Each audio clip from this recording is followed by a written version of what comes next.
The evasive nature of UFOs. Is this benevolent behavior?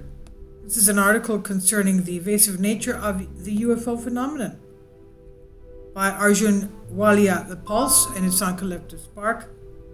The world's leading UFO researchers will all tell you the same thing. The vast majority of UFO encounters with human aircraft, be it civilian or military, perform evasive maneuvers to avoid our own aircraft.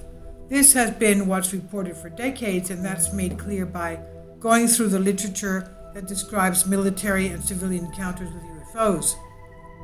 Regardless of this, much of the sentiment in mainstream media right now still points to UFOs being a threat to national security. A statement by General Nathan Twining, former Chief of Staff for the United States Air Force, reads as follows. The phenomenon reported is something real and not visionary or fictitious. The reported operating characteristics such as extreme rates of climb, maneuverability, particularly in roll, and actions which must be considered evasive when sighted or contacted by friendly aircraft and radar, lend belief that the possibility that some of the objects are controlled either manually, automatically, or remotely, end quote. So why, if they are performing evasive maneuvers, have multiple governments tried to take down these crafts? Well, obviously because they want to know who's behind them. It could be someone who is not an ally, just the opposite. Kindly support my Patreon account since YouTube has again demonetized my YouTube channel. The daily posts are 5 videos daily, and they are totally different from what I have on my YouTube channel. Thank you so much for your support and that you find all my content so interesting. You'll find the Patreon account details in the description box below. At a 2008 conference in Toronto, former Canadian Defence Minister Paul Hellyer emphasized that the protocol for military pilots when encountering UFO was to shoot first and ask questions later. Colonel Ross Diedrichson, a U.S. Air Force colonel who had an 8-year stint with the Atomic Energy Commission, stated his belief and inside knowledge, quote-unquote, that these objects were piloted by non-humans and that our response to their appearance in our atmosphere was aggressive. David Clark, an investigative journalist, reader, and lecturer at Sheffield Hallam University, who was also the curator of the National Archives UFO project from 2008-2013, came across some interesting documents suggesting that the UK was desperate to capture UFO technology. Eric W. Davis, a renowned astrophysicist who worked with the Pentagon UFO program, stated that he gave a classified briefing to a Defense Department agency as recently as March 2020 about retrievals from, quote, off-world vehicles not made on this earth, end quote. Would these desires explain our aggressive behaviors?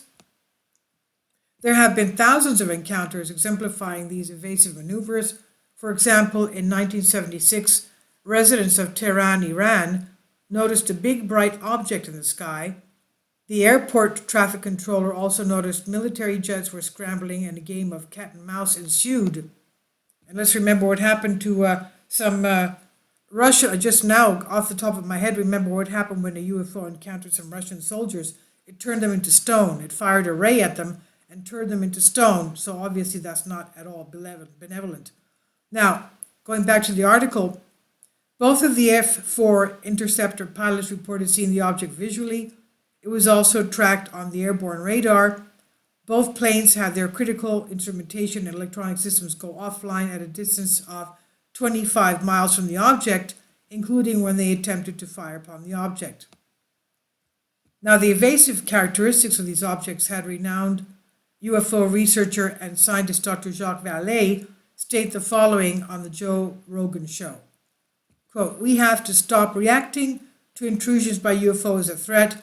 This should not be looked at as a threat. With the phenomenon that we observe, if we wanted to blow up those F-18s, they would do it. Obviously, that's not what it's all about, and this idea of just labeling it as a threat because it's unknown, that is the wrong idea, he said.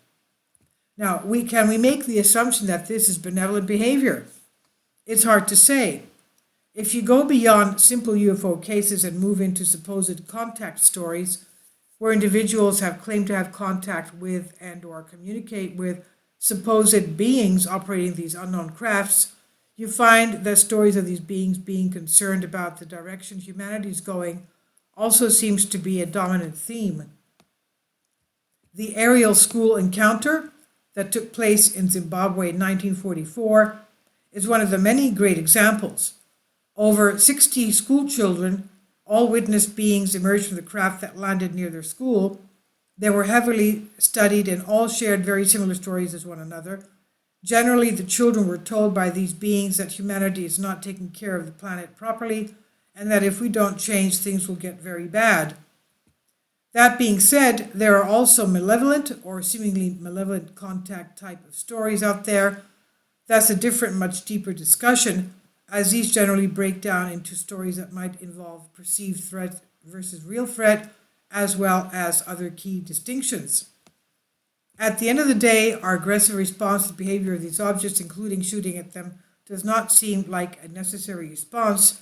If these objects have been around for several decades and have not demonstrated any clear malevolent behavior, why do we respond in that manner? Or as I said before, a UFO turns Russian soldiers into stone a couple of decades back. That's not at all benevolent. So is our response and behavior towards these objects indicative of the level of consciousness humanity currently operates at?